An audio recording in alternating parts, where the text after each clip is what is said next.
La guerra de la Triple Alianza es una de las guerras que más pasiones han despertado, incluso ahora. Cualquiera que venga a Paraguay tendrá la oportunidad de comprobar hasta qué punto una contienda desarrollada hace casi siglo y medio continúa viva, en sus monumentos, nombres de sus calles, las conversaciones de su gente. En ese ambiente, no es extraño que un autor escriba una obra con el objeto de defender a los actores de esa contienda, desacreditadas por otra obra. Ese es el propósito de la Cátedra de Historia Diplomática del Paraguay de la Facultad de Derecho de la Universidad Nacional de Asunción. La historia contada por paraguayos. El 22 de febrero de 1868, el mariscal Francisco Solano López, segundo presidente constitucional de la República, trasladó la capital de Asunción a la ciudad de Luque, y al ser amenazada nuevamente esta, la volvió a trasladar a la ciudad de Piribebuy el 8 de diciembre del mismo año, quedando así la ciudad de Asunción abandonada, pues el vicepresidente Francisco Sánchez lo declaró punto militar y ordenó que en el transcurso de 48 horas se evacuara la ciudad. En los inicios del año 1969, la guerra de la Triple Alianza llegaba a su fin. Tras la caída del fuerte de Humaitá, el río Paraguay estaba finalmente libre al tránsito de la flota aliada. Una vez controlado todo el litoral del río, la noche del 1 de enero desembarcaron más de 1.700 soldados brasileños comandados por el coronel Mermes da Fonseca. Luego de un intenso bombardeo en el puerto de Asunción, estos se instalaron en la capital por 5 días. En enero del año 1869 se produce la ocupación de Asunción. Cuando todavía faltaba un año para que termine la guerra, López se retiraba hacia las cordilleras para luego seguir hacia Mambay. Si uno se pone en el lugar de los sobrevivientes, ante la desesperanza tal y la pérdida de todos sus parientes, maridos, hijos chiquitos, ¿cuál sería el camino que uno tome? Así, entre 3.000 a 6.000 personas llegaron a Asunción, una capital devastada, saqueada donde el mismo ejército brasileño tenía problemas de abastecimiento. Y si ellos tenían problemas, ¿cómo ayudarían a los sobrevivientes? A las violaciones que llevaban a la muerte a las esqueléticas paraguayas, hay que sumar los saqueos que cometían los brasileños en cuantas casas que encontraban a sus pasos. Fueron momentos de tremenda desolación y desesperanzas, lo que llevó a cientos de hombres mutilados y harapientos a la borrachera o al suicidio. Para empeorar la situación, los brasileños implementaron una política de migración para poblar Corumbá, Mato Grosso. Comenzaron a seleccionar las pocas mujeres jóvenes para enviarlas a aquella región. Así por lo menos, según registros, aproximadamente 3.000 mujeres fueron para el norte y una vez establecidas tomaron como maridos a los soldados brasileños y fueron prácticamente las fundadoras de Corumbá. Pero todavía queda más. Los brasileños también raptaban a los niños que a rastras llegaban a la capital. Si eran huérfanos y procedían de sectores humildes, eran seleccionados y enviados de regalo a Río de Janeiro o Buenos Aires para criados. Si sus familiares eran conocidos, entonces ponían precio hasta que venían sus parientes. Así lo menciona el historiador Gil Aguinaga, quien escribió una separata sobre los excesos cometidos por los brasileños que ocuparon el país por 9 años. Asunción es ocupado los primeros días de enero de 1869. Específicamente, el 5 de enero entran las tropas brasileñas con aproximadamente 1.700 hombres. Posteriormente, ingresaría el gran contingente a un terrible saqueo durante 5 días. Hay que recordar que Asunción estaba prácticamente hace un año deshabitada, porque en febrero de 1868 se había declarado territorio militar. Primeramente, las tropas brasileñas tomaron la parte central de Asunción, lo que era antes el convento de San Francisco, hoy día la Plaza Uruguaya, lugar donde estaban asentadas las tropas brasileñas. Posteriormente, los oficiales tomaron el Palacio de Gobierno, utilizaron la Casa Madame Lynch como caballeriza, la cual hoy día está ubicada en Yegros y Palma, la ex Facultad de Derecho. También tomaron la casa del vicepresidente Sánchez. Los primeros días empezaron a atentar contra todas las casas abandonadas, quitando todos los elementos que tenían a la vista, no solamente de los edificios gubernamentales, sino también de aquellas familias que formaban parte de la aristocracia. Según cuentan los historiadores, también se solía tener la costumbre de enterrar las cosas, no precisamente tesoros, sino enterrar las cosas de propiedad de mucho valor de las familias. Entonces, en las casas se hacían pozos buscando las cosas valiosas. Se llevaban todo lo que se podía, muebles, marcos de puerta, cuadros, todo lo que tenía un valor razonable era llevado y embarcado. No contentos con todo el saqueo que habían realizado, llegaron hasta el cementerio de la Recoleta, profanando las tumbas de los muertos, porque se decía que en aquella época los muertos eran enterrados con sus mejores vestimentas, joyas y cosas de valor. Asimismo, por las noches incendiaban las casas abandonadas para poder tener iluminación. Entonces, de esa manera no se perdía tiempo y el saqueo podía ser constante. Como en los primeros tiempos no había población, iban llegando personas del interior, exprisioneros y criaturas que perdieron a sus padres, conformándose así de a poco una pequeña población.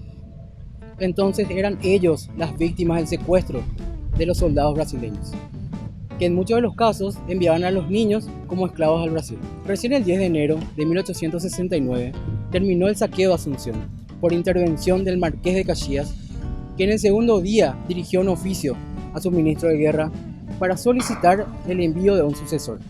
El motivo de su dimisión oficialmente eran la fatiga y el deterioro de su salud. Nos encontramos con el mayor Fleitas, jefe de ceremonial militar, que nos dará una reseña de lo que fue la Guerra de la Triple Alianza. Sí, ¿qué tal, Karina? ¿Cómo estás? Y con mucho gusto, no hay problema. Yo soy el mayor Raúl Fleitas, jefe de ceremonial militar del Comando de las Fuerzas Militares. Y para iniciar te cuento que estamos ubicados en el mismo lugar donde era la casa del mariscal Francisco Solano López. Este lugar estaba ubicado, era la residencia del mariscal Francisco Solano López, y en el año 1863 el mariscal tuvo la intención de realizar en este lugar un oratorio a la Virgen Nuestra Señora de la Asunción. Inició esta construcción en manos del arquitecto Alejandro Ravisa, que fue un arquitecto italiano, a quien él le dio la misión para que haga esta construcción. Él en uno de sus viajes a Europa les trajo al arquitecto y le dio la misión para que construya esta obra. Eso comenzó en el año 1863. Se iniciaron las obras y a consecuencia de la guerra de la Triple Alianza que comenzó en el año 1865, esta obra paró. Y el arquitecto dejó los planos originales, te cuento, de la obra se perdieron.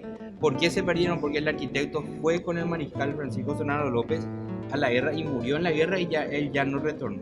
Los principales edificios históricos de la ciudad, él fue el que había diseñado y prácticamente había hecho también había dirigido las obras más imponentes que nosotros tenemos en Asunción.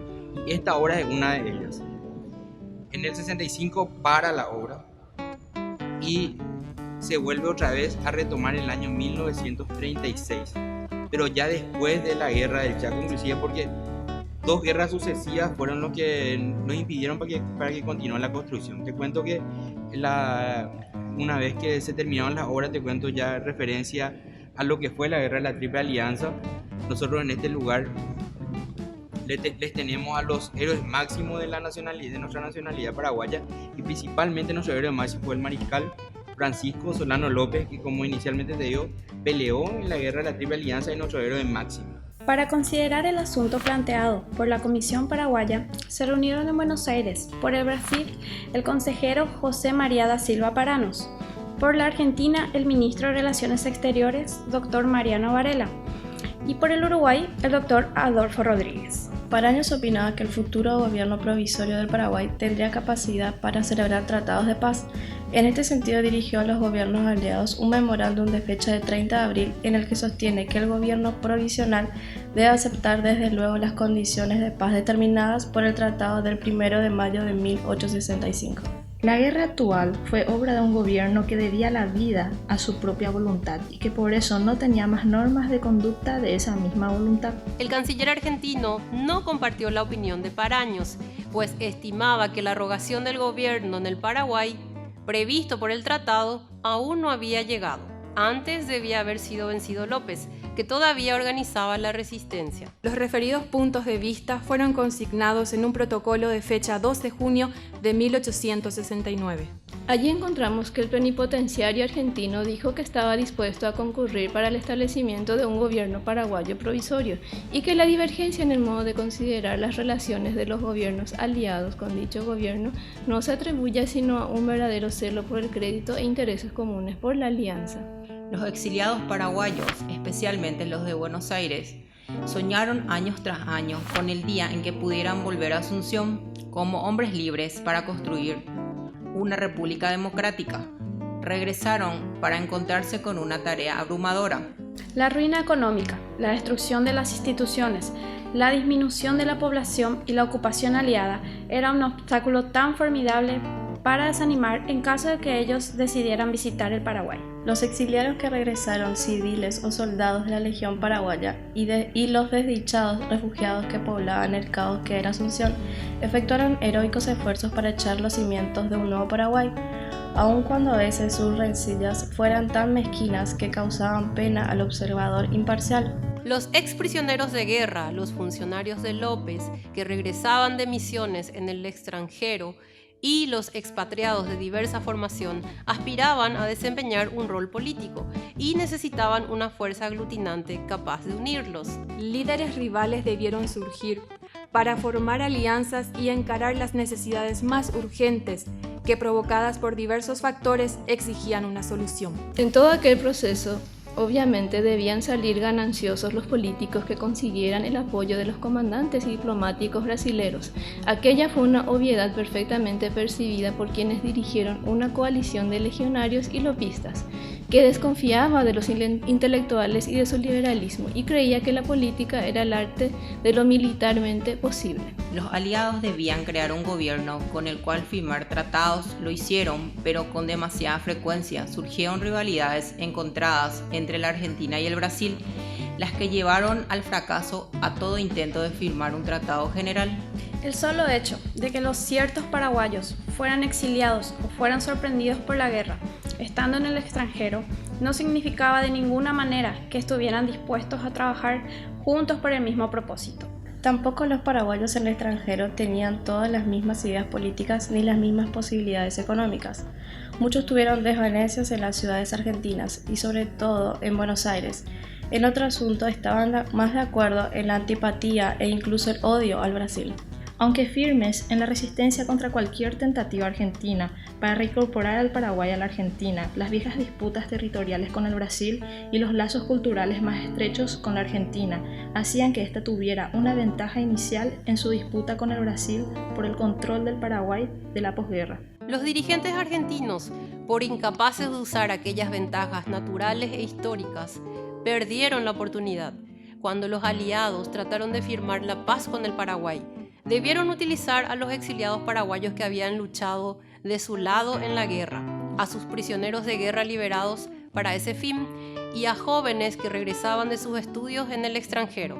Muy pronto los aliados descubrieron que los paraguayos podían aprovechar los desacuerdos entre sus vencedores y que, mientras continuaran esas disputas, les resultaba muy conveniente apoyar a más de una de varias fracciones paraguayas para utilizarlas oportunamente. Mientras las últimas fuerzas del ejército paraguayo, al lado del presidente de la República, Mariscal Francisco Solano López, seguían luchando en el campo de batalla, los representantes de las tropas aliadas con referentes del legionarismo paraguayo ya se encontraban en pleno proceso de la instauración de un gobierno provisorio. El 25 de agosto de 1869 fueron nominados para representar al gobierno del Paraguay Carlos Loizaga, Cirilo Antonio Rivarola y José Díaz de Bedoya. Una de las primeras medidas del triunvirato consistió en declarar a Francisco Solano López fuera de la ley y para siempre arrojado del suelo paraguayo, como asesino de su patria y enemigo del género humano. 7 meses después, el 1 de marzo de 1870, López era asesinado en la última resistencia del ejército paraguayo en Cerro Corá. Los aliados habían establecido las condiciones en las que reconocieran el gobierno provisorio del Paraguay. El 2 de junio de 1869 se suscribió el protocolo respectivo. Por encima de todo, dejaba bien en claro que la instauración del gobierno, al que llamaban amigo, no alteraba los propósitos ni fines de la Triple Alianza, es decir, todos los requerimientos seguían en pie. El 31 de agosto, la Asamblea Nacional Constituyente, en uso de sus atribuciones, procedió al nombramiento del doctor Facundo Machaín como presidente de la República. Sin embargo, Machaín solo estuvo 12 horas en el poder. A través de un golpe militar, el primero del largo historial de azonadas en el país, Rivarola ocupaba de nuevo la presidencia de la República. Posteriormente fue legitimado por la Asamblea Constituyente. El golpe militar tuvo el acompañamiento de los aliados del Triple Entente. Cirilo Antonio Rivarola ocupó el cargo el 25 de noviembre de 1870, acompañado por Cayo Miltos como vicepresidente, quien falleció el 7 de enero de 1871, siendo reemplazado por Salvador Jovellanos. Durante el gobierno de Rivarola se realizó el primer préstamo a nivel internacional desde Londres con el aval de las tierras públicas. De hecho, el Estado paraguayo era el mayor poseedor de este bien en el continente. Se accedió a un crédito de 1 millón de libras esterlinas. Entre las comisiones y otros gastos, al país solo llegaron 403.000 libras. La destitución del ministro de Hacienda, Juan Bautista Gil, quien fue encontrado culpable de malversación de fondos, hizo estallar una crisis entre el Poder Ejecutivo y el Legislativo. Por tal motivo, Rivarola procedió a la disolución del Parlamento. La disolución de las cámaras hizo estallar una violenta guerra civil cuya principal base se hallaba en el pueblo de Tacuaral 24. La misma fue duramente reprimida. El lado arbitral del presidente de los Estados Unidos, Rutherford Hayes, sobre la región del Chaco Boreal delimitada por los ríos Paraguay, Pilcomayo y Verde fue emitido el 12 de noviembre de 1878 y resolvió la disputa de límites entre Argentina y Paraguay, ocurrida luego de la Guerra de la Triple Alianza. El auto adjudicó al Paraguay la totalidad del área arbitrada y tuvo carácter inapelable, siendo aceptado por ambos países, entregando a Argentina en su cumplimiento la Villa Occidental al Paraguay el 14 de mayo de 1879.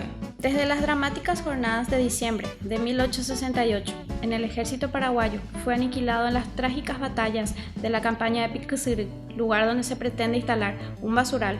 Pasó una década de búsqueda a la solución de la cuestión de límites entre Paraguay y la Argentina en el Chaco Boreal. El laudo arbitral del presidente Rutherford Hayes vino a solucionar un largo pleito por la posesión del territorio chaqueño entre la Argentina y el Paraguay.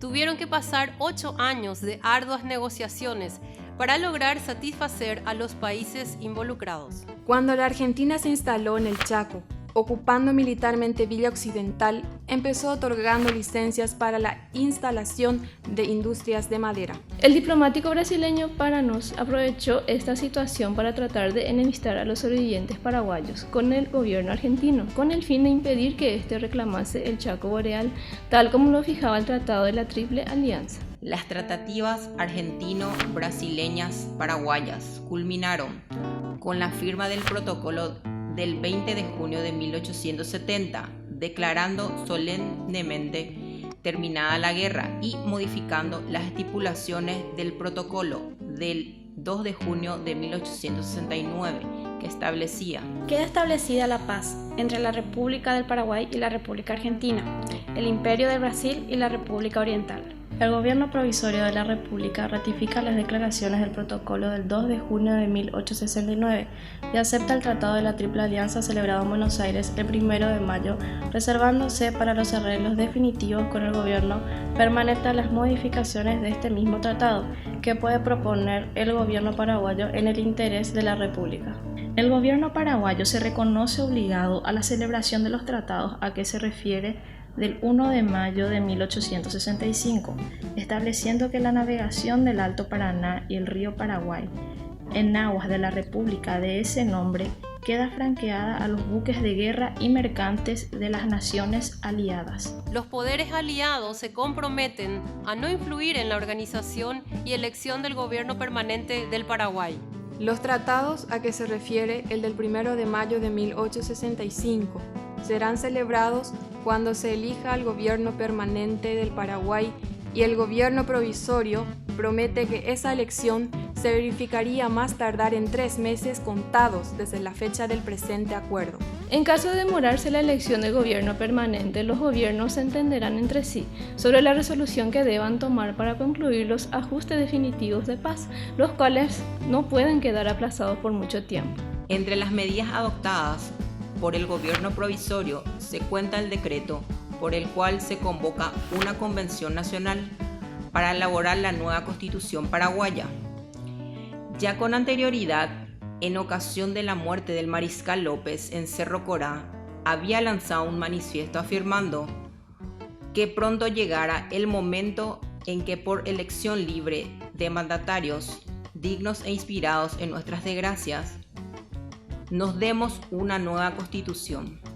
Acorde con tales propósitos, se procedió a la elección de los diputados para la Convención Nacional en comicios relativamente libres, la que inició sus deliberaciones el 15 de agosto de 1870 en el Cabildo de Asunción. Los diputados que pertenecían a los dos grupos de opinión ya conocidos correspondían a las parroquias de la capital y departamentos de la campaña. El 18 de noviembre fue sancionado con algunas modificaciones un proyecto de constitución presentado por el convencional José II de Cut, fijándose el 25 del mismo mes para la ceremonia de su juramento.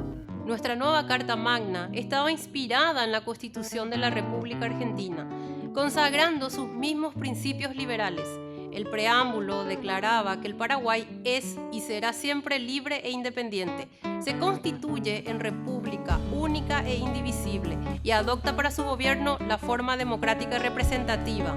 Sus características esenciales fueron las siguientes: el poder ejecutivo a cargo de un presidente de la República que duraba 4 años en su mandato, el poder legislativo con una Cámara de Diputados y otra de senadores, y el poder judicial con un superior tribunal de justicia y juzgados inferiores. Constitución de tipo individualista, dice Vicente Azayas, no estuvo en consonancia con la hora histórica que vivió la nacionalidad. Estructuró un gobierno laissez-fairista, proclamó el indiferentismo estatal precisamente cuando el momento exigía la intervención del Estado en las relaciones de todo orden a fin de levantar al país de la postración a que lo condujo la guerra. Para el nombramiento del primer presidente constitucional de la República, la Convención se constituyó en cuerpo electoral, recayendo la designación en Cirilo Antonio Rivarola. Este juró la nueva Constitución el 25 de noviembre, asumiendo entonces sus funciones el primer gobierno constitucional de la posguerra.